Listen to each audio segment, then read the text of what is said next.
Buenos días. Continuamos con el tema de herencia poligénica que pertenece a la unidad 2.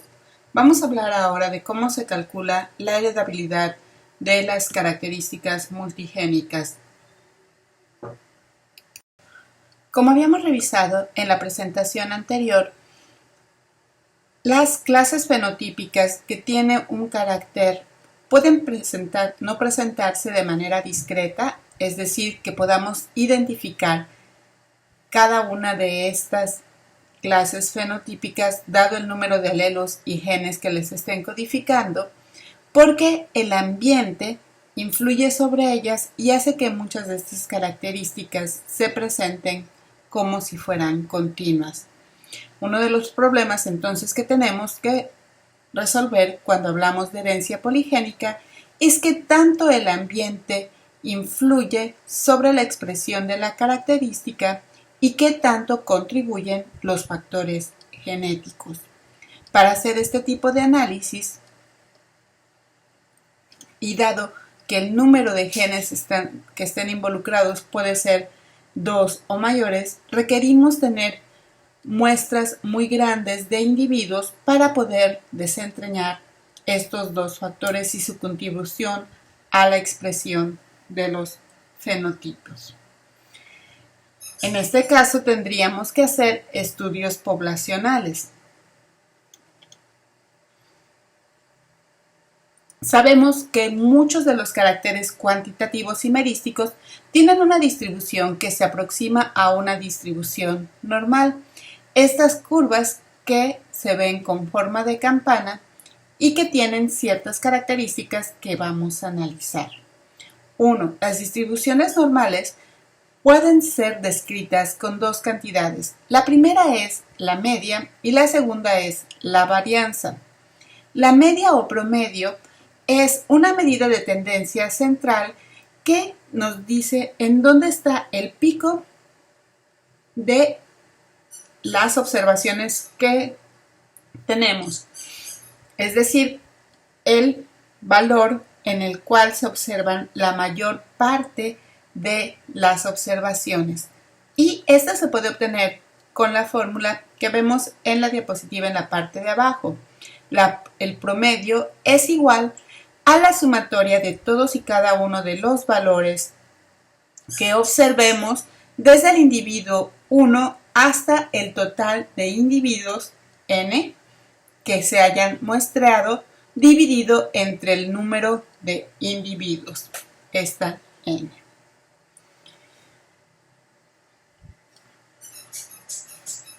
La distribución normal, entonces, tiene esta forma de campana.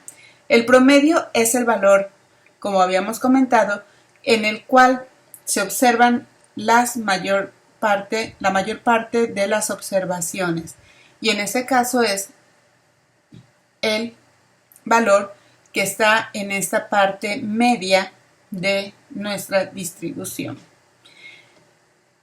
Se le llama una medida de tendencia central porque agrupa a las observaciones en la parte central de la distribución.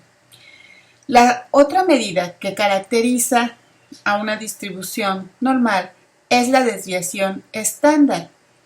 Y este valor se conoce como un valor de dispersión porque nos ayuda a entender qué tanto están dispersándose nuestros datos con relación al valor central.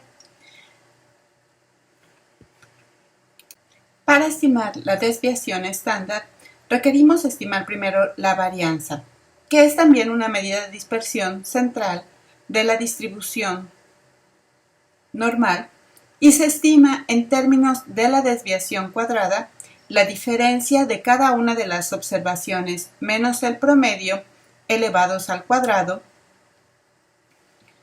y tenemos la fórmula en la parte inferior.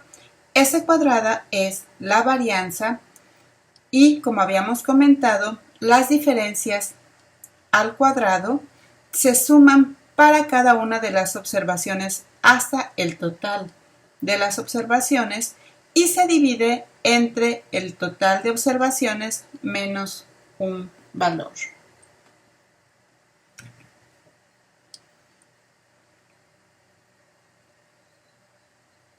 En el caso de la desviación estándar, esta medida se prefiere a la varianza porque está expresada en las mismas unidades que la media, y para obtenerlo lo único que requerimos hacer es sacar la raíz cuadrada de la varianza. Es importante recalcar que estos dos valores nos van a hablar acerca de la frecuencia con que observamos los valores o las proporciones en las que encontramos a los valores de ciertos fenotipos en la población. Como habíamos comentado, el promedio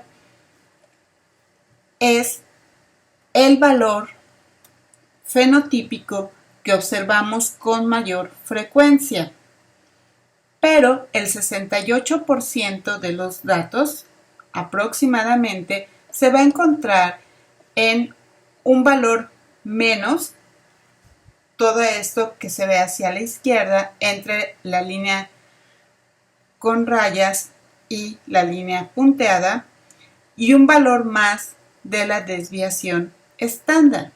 Esto entonces nos ayudaría a entender qué tanto se están alejando nuestros datos de la media, y sabríamos que aproximadamente este 68.2% se va a encontrar en más menos una desviación estándar. Alejado de la media en dos desviaciones estándar, vamos a encontrar al 95.5% de los datos. Estos los podemos ver en las líneas puntadas más grandes alrededor de la media.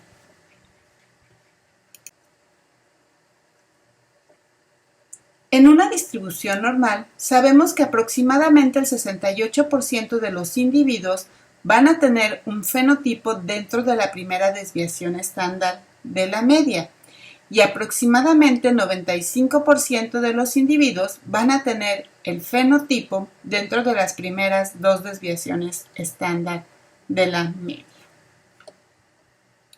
Para entender cómo funciona esto, asumamos que estamos evaluando la altura de niños que tienen entre 6 y 8 años y observamos los siguientes datos. En una muestra de 100 individuos en una población, el fenotipo que corresponde a 88 centímetros se presentó en 10 individuos. El fenotipo que corresponde a 93 centímetros se presentó en 16 individuos. El de 98 en 26, el de 103 en 29, el de 108 en 10 y el de 113 centímetros en 9 individuos. Cuando nosotros estimamos los valores de la media, la varianza y la desviación estándar, podemos ahora definir esta población. Sabemos entonces que para obtener la media tenemos que sumar todos los valores, y en este desarrollo presento cuáles serían los valores. Por ejemplo, para el fenotipo de 88 teníamos 10 individuos, por lo tanto tenemos un valor de 880. Para el fenotipo de 92 teníamos 16 individuos, por lo tanto tenemos un valor de 1488, y así vamos multiplicando para cada uno de los valores que observamos. Cuando hacemos toda esta suma, que nos da un total de 10.000 y la dividimos entre 100, tenemos que el promedio es de 100. Es decir, que esperamos obtener muchos individuos que tengan una altura de 100 para esta población. La varianza se calcula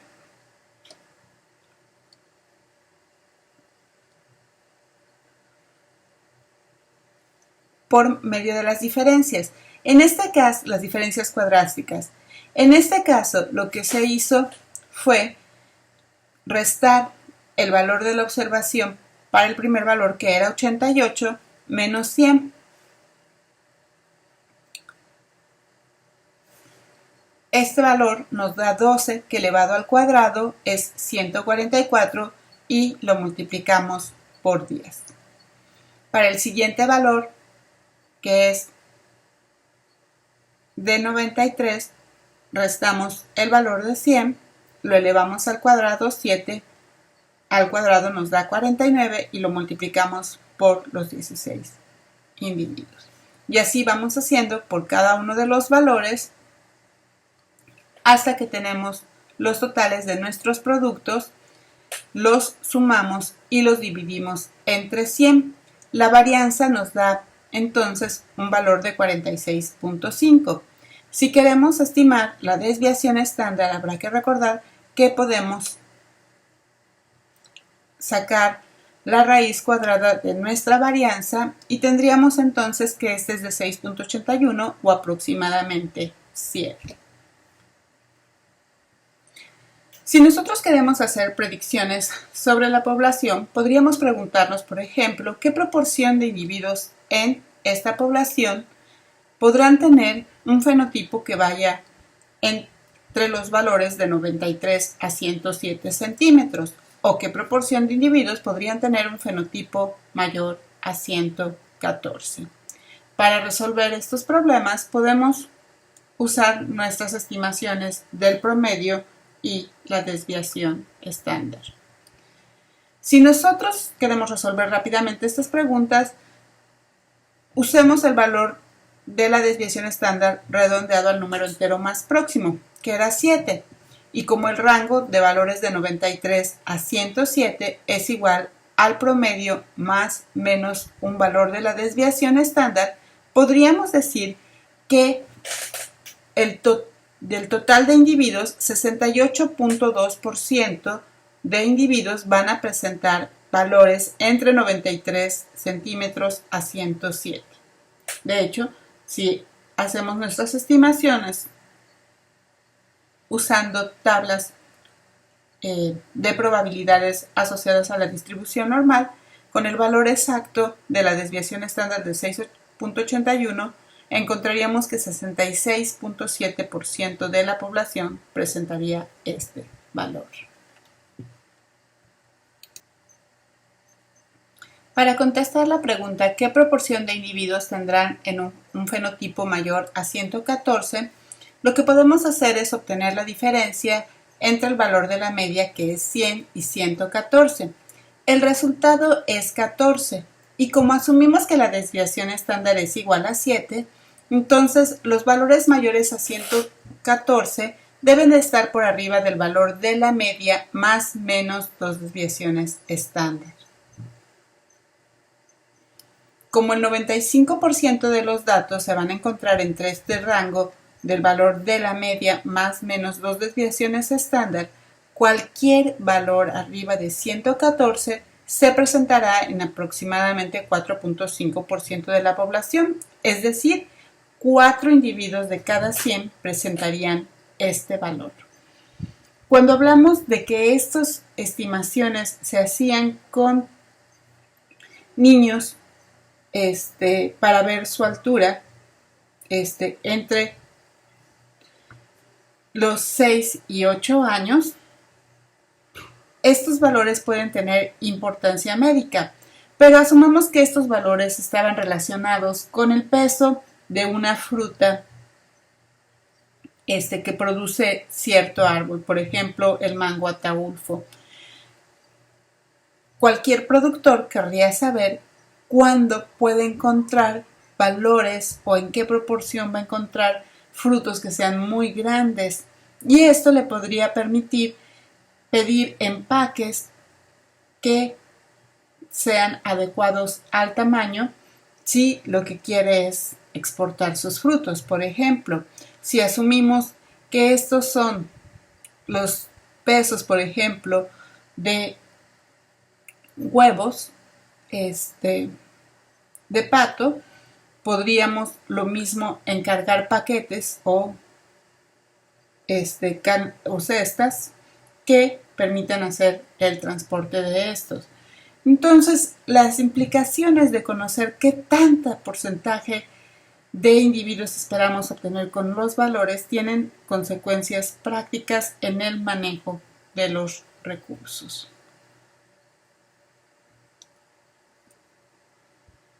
Cuando realizamos los análisis de la variación en el fenotipo de caracteres cuantitativos, también es importante diferenciar la importancia relativa que tiene el genotipo y el ambiente. La variación fenotípica, esta variación que observamos, se origina de tres fuentes principales. Una es la variación en el genotipo, y esta se estima por la variación genotípica y se puede calcular a partir de datos de varianza entre diferentes tipos de cruzas o entre diferentes familias genéticas. Una familia genética es el conjunto de individuos que se originan de una sola madre. La variación asociada con el ambiente, variación ambiental, se estima o se calcula a partir de los datos de la varianza que se dan dentro de los tipos de cruzas o dentro de las familias genéticas. Es decir, cuando tenemos hermanos completos, ¿qué tanto varían estos en sus características? Asumiendo que tuvieran el mismo genotipo, todas las diferencias que tengan deben de estar ocasionadas por los ambientes en donde están creciendo. El último componente de la variación fenotípica es la variación por interacción entre el genotipo y el ambiente, y esta se puede calcular a partir de datos de interacción del factor genético y ambiental, aunque para fines prácticos se considera que esta es nula. En este diagrama podemos observar que cuando tenemos que la variación fenotípica tiene un componente muy importante de variación genética, las clases fenotípicas son discretas y pueden identificarse. Cuando tenemos algo de variación ambiental y variación genotípica, podemos ver en esta línea negra cómo las clases fenotípicas se pueden distinguir, pero hay una variación dentro de estos valores que hacen que no se observe un valor discreto, es decir, un solo valor para cada una de las clases fenotípicas. Y cuando tenemos mucha variación ambiental y algo de variación genética, nuestros datos van a presentar una distribución muy similar a la que vemos en las campanas gaussianas continuas. Para resumir este tema, recordemos entonces que la variación fenotípica tiene tres componentes y por lo tanto podríamos estimarla con la fórmula variación fenotípica es igual a variación genotípica más variación ambiental más variación de la interacción del genotipo y el ambiente. La variación de la interacción del genotipo y el ambiente es casi siempre nula y entonces nuestra fórmula de varianza fenotípica quedaría como varianza fenotípica es igual a varianza genética más varianza ambiental. Como la proporción de varianza fenotípica que esté relacionada con la varianza genética es aquella que se va a transmitir de una generación a otra, la heredabilidad se define en un sentido amplio como la proporción de varianza genotípica que está determinando la varianza fenotípica de un carácter. Y esta está dada por la fórmula H2 heredabilidad es igual a varianza genotípica entre varianza fenotípica. Un valor de heredabilidad de 1 indica que las condiciones ambientales tienen poca influencia sobre el carácter estudiado y un valor de 0 indica que la variación ambiental es la responsable de toda la varianza fenotípica observada. Para ver cómo resolver problemas de varianza genética, les invito a revisar la presentación gráfica en esta misma lección.